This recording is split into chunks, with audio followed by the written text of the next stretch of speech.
ये तीन बातें जिसकी साधना में होती हैं वो सफलता को प्राप्त हो जाता है। अपने साधन को सर्वश्रेष्ठ समझना, पूर्ण श्रद्धा, जो नाम मिला है, जो मंत्र मिला है, जो वाणी पाठ है, जो सेवा है, पूर्ण श्रद्धा, इससे बढ़कर कोई साधन नहीं है। दूसरा, खूब प्रयास रहते कर। तीसरा जो है ये खास बात है, इसके बिना अनुभव नहीं होगा। ये हम बहुत सुलझी हुई बात कह रहे हैं। साधक यदि अपने इन दोषों को सुधारेगा नहीं तो पूरा जीवन ऐसे ही चला जाएगा। बुद्धि शुद्ध हो, साधन में लगन होना, साधन को सर्वश्रेष्ठ मानना और अजितेंद्रिय होना, मनमानी आचरण करना, कुछ सफलता नहीं मिलेगी। बहुत हो तस्मात् शास्त्रम प्रमाणम ते कार्याकार्यो व्यवस्थितो। इसलिए ये पॉइंट बहुत जरूरी है। संयतेंद्रिय, बिल्कुल निर्दोष जीवन होना चाहिए। अंदर हमारे कमियां हैं लेकिन हम बाहर कोई भी ऐसी हरकत नहीं होने देंगे। कोई नशा नहीं, कोई व्यभिचार किसी तरह का अष्टमैथुनों में नहीं, किसी बाहरी संग नहीं, बिल्कुल पवित्र जीवन। तो बहुत जल्दी साधना का लाभ आपको मिलने लगेगा। बहुत उच्च कोटि की साधना और एक दोष अनुभव नहीं होगा।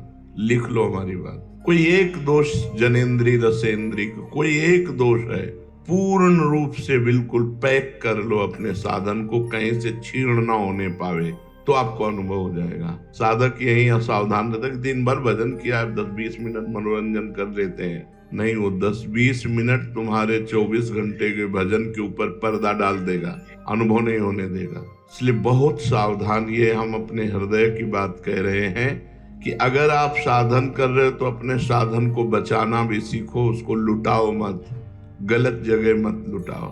किसी को पीड़ित देख रहे हो, दुखी देख रहे हो, फिर प्रार्थना कर दो, अपना भजन दे दो, चलेगा।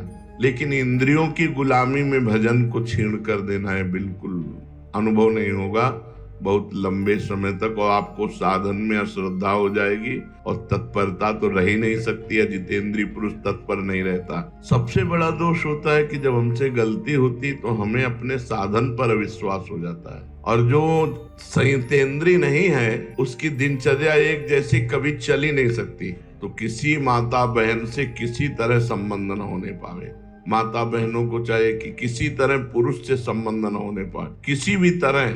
अगर आपने इस आज्ञा का उल्लंघन किया तो नष्ट हो जाओगे, और जब नष्ट हो गए तो न मन लगेगा तुम्हारा साधना में, न भजन में, बिल्कुल नहीं लगेगा। ऐसे रोज उत्साह बढ़ता चला जाएगा। देख लेना, कुछ दिन जब तक पाप नष्ट होते हैं तब तक आनंद नहीं मिलता, नहीं फिर जब आनंद मिलने लगता है, निष्पाप हृदय हो जाता है, फिर क्या कहना, फिर तो कोई रोक ही नहीं सकता परमार्थ में। तो साधन सिद्ध होने में सबसे बड़ा योग है संयतेंद्रिय का। श्रद्धा और तत्परता ये तो जरूरत है ही, लेकिन ये होते हुए भी यदि अजितेंद्रिय है तो अनुभव नहीं होगा। साधन कम हो रहा है लेकिन संयतेंद्रिय है तो बहुत जल्दी लाभ मिल जाएगा। इस पर जरूर ध्यान दिया जाए।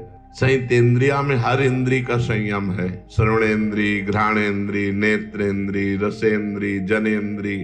खास करके दो में बिगड़ता है साधक, रसेन्द्रिय और जनेन्द्रिय में।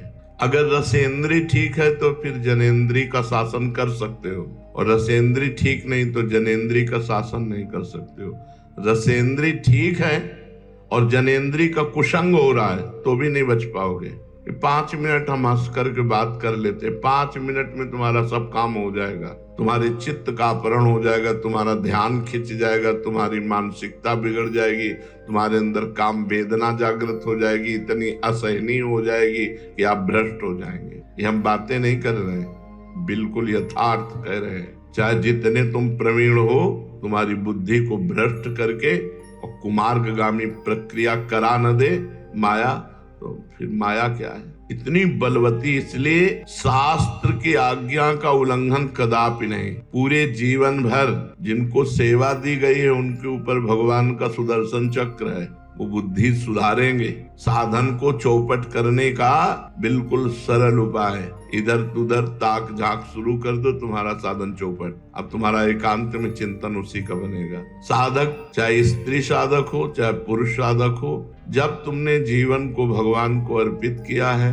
तो एक बार निराशा अपने मन में डाल लो, मुझे जीवन में कभी पुरुष संयोग नहीं करना, ना हस्त मैथुन करना है, न किसी प्रक्रिया को स्वीकार करना है। ऐसे ही मुझे जीवन में कभी स्त्री संयोग नहीं करना, ना किसी प्रकार की कोई प्रक्रिया करनी। अजितेंद्रीय पुरुष को सफलता कभी मिलती ही नहीं परमार्थ में, इसलिए बहुत संयम, बहुत संयम। और यही संयम तुम्हारी तपस्या बनेगी और यही तपस्या भगवान की प्राप्ति कराएगी। और ये तभी विकार हावी होते हैं, हमने देखा है, जब भोजन गलत हो जाएगा या संग गलत हो जाएगा, तभी विकार हावी होते हैं। भोजन और संग, ये दो अगर बिगड़ गए तो साधना को चौपट कर देंगे। इसीलिए थोड़ा जबान संभाल के खाओ और दिमाग होश रखकर संग करो। ये कोई एक सौभाग्य का विषय नहीं कि स्त्री मिल जाए या पुरुष मिल जाए या खान पान के मारा घूम रहा है संसार इसी में। तुम सौभाग्यशाली हो जो इसके त्यागी हो, इसका त्याग कर रहे हो, ये तुम्हारा सौभाग्य है। ये सौभाग्य नहीं कि कोई स्त्री मिल जाए या किसी स्त्री को पुरुष मिल जाए भोगने के लिए। नारकी गतियों में भी ये मिलता है, ये तो हर जीव भोग रहा है। धन्य है वो जिसका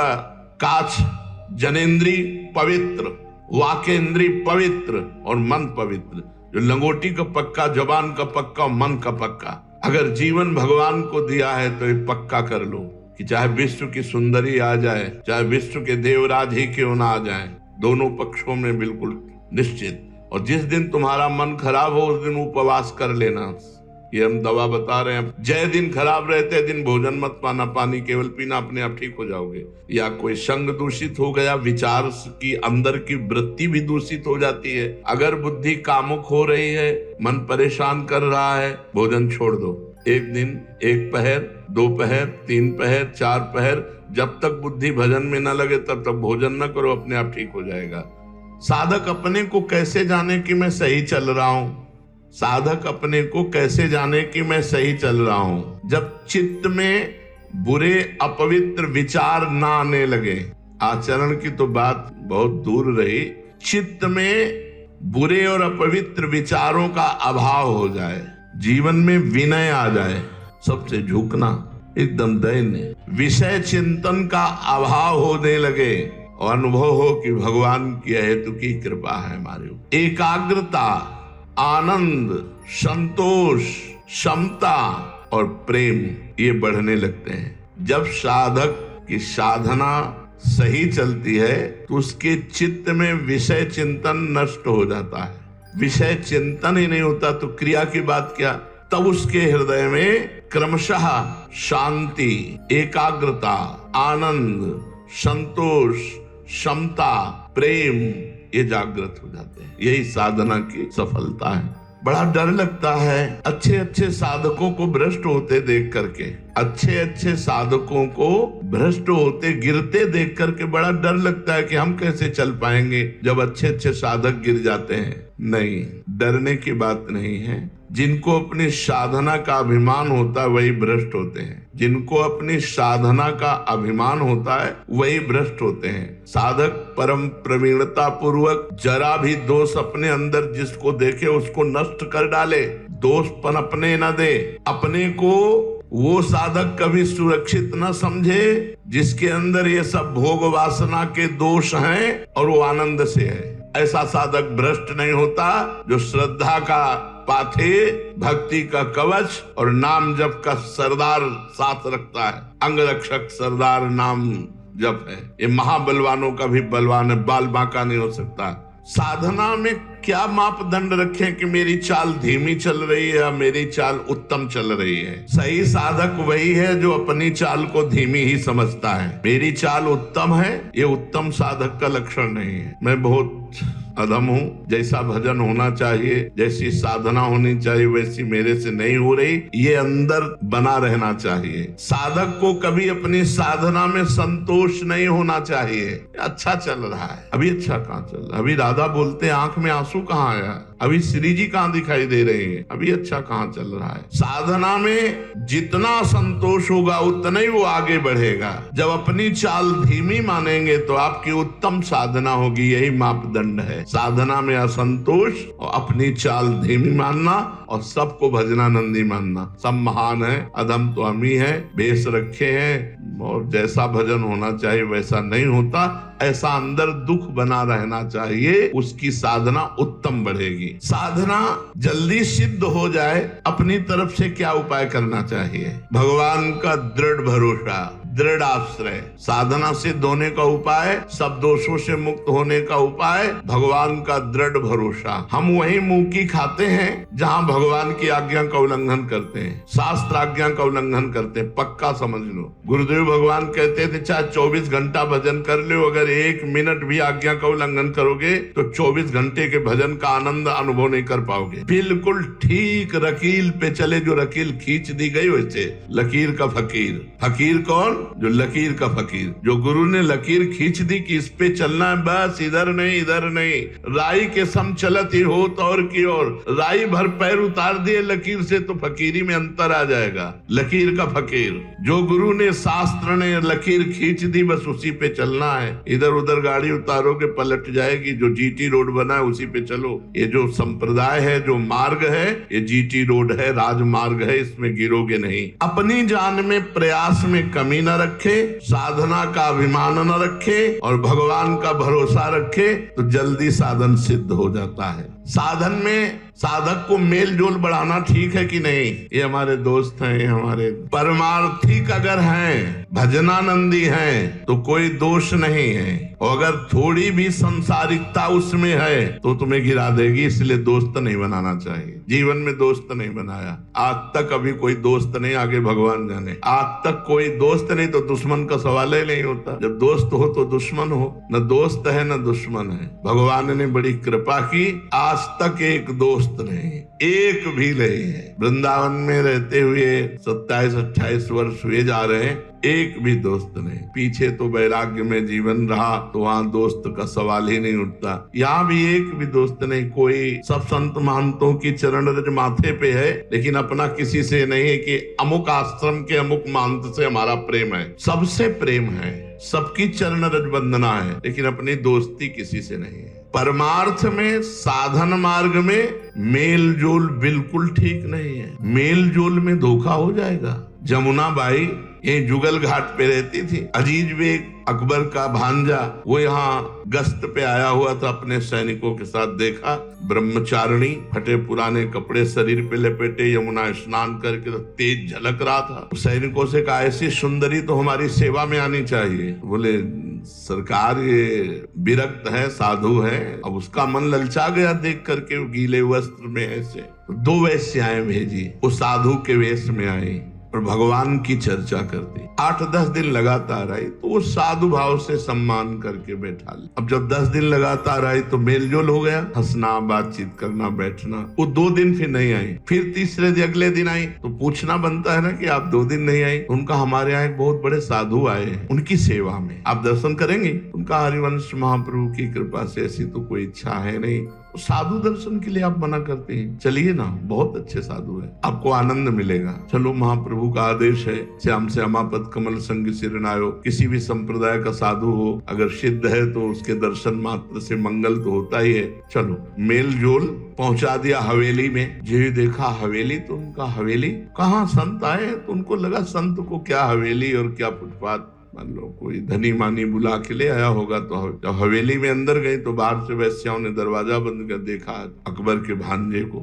ए नजदीक मत आना। तो उसके मामे बादशाह थे, बबर शेर बीच में प्रकट हो गया, दहाड़ मारी और अंतर ध्यान। ये देखो भागवतिक शक्ति, उनको आना नहीं पड़ा, दरवाजा नहीं खुलवाना पड़ा, अंतर ध्यान होकर अपनी कुटिया में हरिवंश महाप्रभु ने तुरंत उनको कुटिया में, और जो आंख खुले तो उसे वही शेर दिखाई दे, वही तब उसके हृदय में आया कि मैं उनके चलकर चरण वंदना करूं। तो आकर चरण मेल जोल ने जुगल घाट से हवेली पहुंचा दिया था। हो सकता है जिसे तुम संत समझ रहे हो, जिसे तुम अपनी साध्वी मित्र समझ रहे हो, वो तुम्हें गलत जगह फंसा दे। इसलिए बिल्कुल किसी से मेल जोल नहीं। अपनी नियमावली, अपनी दिनचर्या, अपने मतलब, ना अपने घर किसी को आने देना, ना किसी के घर जाना, कभी नहीं। ये जिंदगी में मत रखना। जब ऐसी तेजस्वी यमुना बाई को फंसाकर मेल जोल में हवेली में पहुंचा दिया तो अपने से कितनी बड़ी भी चूक चूक हो सकती है। तो मेल जोल साधना में बिल्कुल ठीक नहीं है। असंगो हम पुरुषा, मैं असंग हूँ, किसी से कोई मतलब नहीं। प्रश्नकर्ता बहुत सुंदर प्रश्न कर रहे। ये हम लोगों की जो चाल है, इससे तो लगता है कि पूरी जिंदगी निकल जाएगी, भगवान मिलेंगे नहीं। उत्तर दे रहे हैं नहीं, ऐसा नहीं मानना, ऐसा नहीं मानना चाहिए। हमारी चाल तो धीमी है, लेकिन हमारे स्वामी की चाल बड़ी तेज है, भगवान की चाल बड़ी तेज है। भगवान गरुड़ से भी तेज चलते हैं। जो सबसे तेज चलने वालों में है वायु, वायु से तेज चलने वालों में है मन, मन से भी तेज चलने वाले हैं गरुड़ जी, और गरुड़ जी से भी तेज चलने वाले श्री भगवान है। हमें अपनी चाल पे भरोसा नहीं, भगवान पे भरोसा रखना है। ऐसा नहीं मानना कि हमारी चाल से पूरी जिंदगी व्यतीत हो जाएगी, भगवान तो मिलेगा नहीं। हमारी चाल तो धीमी है, लेकिन मेरे मालिक की चाल बहुत जोर की है। जिस दिन कृपा करेगा एक क्षण में हमसे मिल जाएगा। तुम्हें चिंता नहीं करनी मिलने की, तुम्हें चिंतन कर, नाम जप करना है। जिस दिन नाम की पुकार उनके कान में पड़ेगी, वो एक क्षण में आके तुम्हें अपना साक्षात्कार करवा देंगे। इस बात पर विश्वास रखो कि इसी जन्म में भगवत साक्षात्कार होगा। हमारी चाल धीमी है, हम अजितेंद्रिय है, लेकिन भगवान की कृपा महान है। वो महान हम पर कृपा करके हमसे जरूर मिलेगा। शेष चर्चा आगे।